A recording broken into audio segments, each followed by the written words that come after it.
ایک مرتبہ رسول اللہ صلی اللہ علیہ وسلم مسجد میں تشریف فرما تھے اور لوگ آپ صلی اللہ علیہ وسلم کے ارد گرد بیٹھے ہوئے تھے کہ 3 آدمی وہاں آئے۔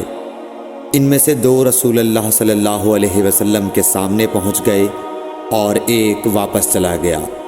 پھر وہ دونوں رسول اللہ صلی اللہ علیہ وسلم کے سامنے کھڑے ہو گئے۔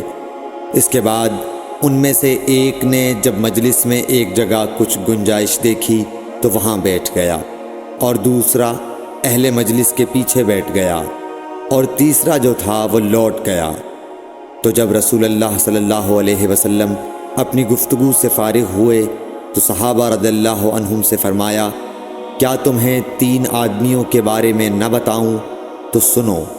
ان میں سے ایک نے اللہ سے پناہ چاہی، اللہ نے اسے پناہ دی، اور دوسرے کو شرم آئی تو اللہ بھی اس سے شرمایا کہ اسے بھی بخش دیا، اور تیسرے شخص نے منہ موڑا، اللہ نے بھی اس سے منہ موڑ لیا۔ صحیح بخاری حدیث نمبر 66۔